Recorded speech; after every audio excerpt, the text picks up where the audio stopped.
Broadway ਤੁਹਾਡੇ ਵਿਦੇਸ਼ ਜਾਣ ਦੇ ਸੁਪਨਿਆਂ ਨੂੰ ਦੇਵੇਗਾ ਹਕੀਕਤ ਦੀ ਉਡਾਨ। नमस्कार दोस्तों, मैं अमरजीत ब्रॉडवे इमिग्रेशन सर्विसेज से।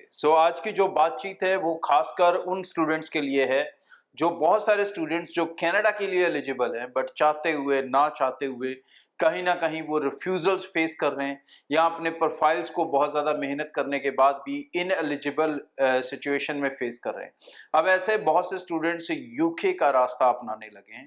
तो बात यह है कि क्या यूके जाना उनके लिए बेहतर है या नहीं है, क्या उनको कनाडा ही जाना चाहिए या कनाडा ही जाने की कोशिश करनी चाहिए। तो इसी के ऊपर थोड़ी डिटेल में बातचीत करूंगा कि प्रेजेंट सिचुएशंस के अकॉर्डिंग कनाडा वाले स्टूडेंट्स अगर यूके ऑप्ट करते हैं तो उनके लिए किस तरह से बेहतर या ना बेहतर है यूके। कनाडा में ज्यादातर बच्चे नो डाउट रिफ्यूजल्स फेस कर रहे हैं। कुछ बजट्स के कारण अच्छे कॉलेजों में यूनिवर्सिटीज में अप्लाई नहीं कर रहे, उन्हें भी ये निराशा देखने को मिल रही है। पीटी स्कोर वीक होने के कारण भी ये निराशा देखने को मिल रही है। कईयों के फाइनेंशियल्स उतने ज़्यादा स्ट्रांग नहीं है, उसके कारण रिफ्यूजल्स देखने को मिल रही हैं। अब ये बच्चे यूके को सेकंड ऑप्शन लेकर चल रहे हैं।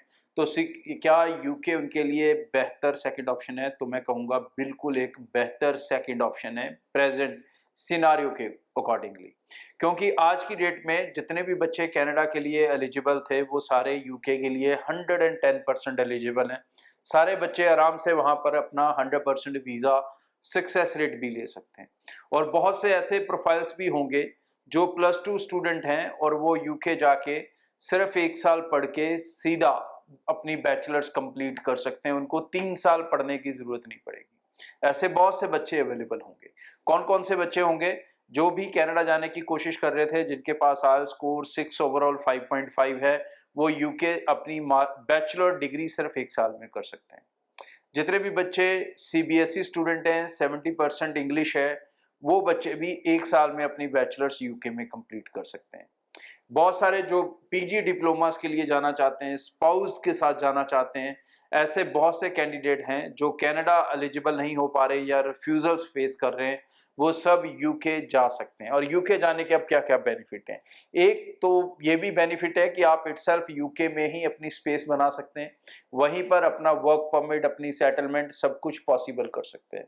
दूसरा ये है कि आप यूके में पढ़े हैं तो पढ़ने के बाद या वहां पर एक सर्टेन अमाउंट ऑफ एक्सपीरियंस लेने के बाद ऐसी सिचुएशंस फ्यूचर में दोबारा अराइज होंगी जहां पर आप अगर कनाडा ही जाना चाहते हैं तो स्टडी पर जाने की बजाय हो सकता है आप डायरेक्ट वर्क परमिट पे जाएं, हो सकता है आप डायरेक्ट पीआर के पॉइंट पूरे कर लें और आप उस पीआर बेसिस के ऊपर यूके जाएं, कनाडा में जा सकें, या अपनी फैमिलीज के साथ आप डायरेक्ट पीआर के लिए एलिजिबल हो सकें या वर्क परमिट्स के लिए एलिजिबल हो सकें।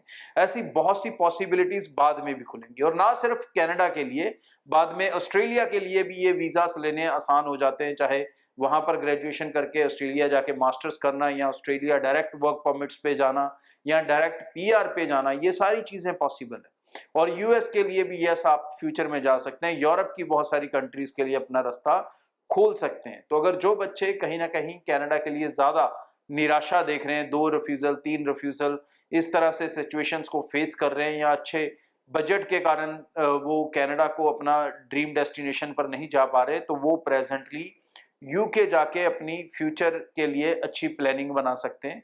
और अगर फिर वहां से दिल करे, जो कि करने के चांसेस कम है, लेकिन अगर करे तो वो रास्ता जो आज आपको तय करना कनाडा के लिए बहुत ज्यादा मुश्किल लग रहा है, वो बहुत ज्यादा आसान हो जाएगा। इन सब चीजों को थोड़ा डीपली सोचें। प्रेजेंट सिचुएशंस के अंदर अगर आप एक ही जगह पे मल्टीपल रिफ्यूजल्स लेते जा रहे हैं तो वो शायद आपके ट्रैवल हिस्ट्री के लिए, फ्यूचर के लिए बहुत अच्छी बात नहीं है।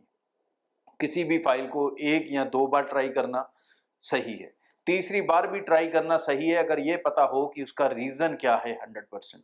लेकिन हर बार सिर्फ अंदाजे के बेस पे फाइल लगाते रहना और उम्मीद करते रहना, वो आपकी ट्रैवल हिस्ट्री को खराब करेगा।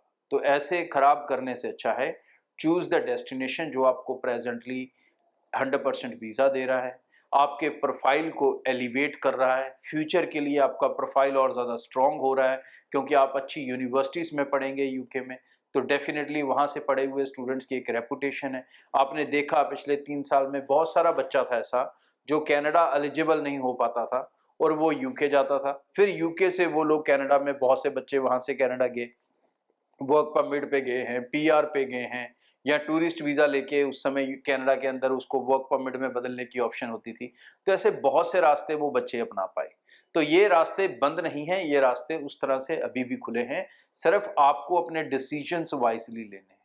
तो घर वालों का कितना समय और कितना पैसा बर्बाद करना है उसकी एक लिमिट आधारित करें, और उसके बाद अगर नहीं बन पा रहा है तो भाई यूके जो इस टाइम एक राइट ऑप्शन है उसे अडॉप्ट कर लें, क्योंकि हर बच्चा ऑस्ट्रेलिया के लिए एलिजिबल नहीं हो पाएगा, हर बच्चा यूएस में अपनी इंटरव्यू क्रैक नहीं कर पाएगा, लेकिन कनाडा का हर बच्चा यूके में अपना वीजा जरूर हासिल कर पाएगा। आगे भी इस चैनल के जरिए रेगुलर अपडेट आपसे शेयर करता रहूंगा।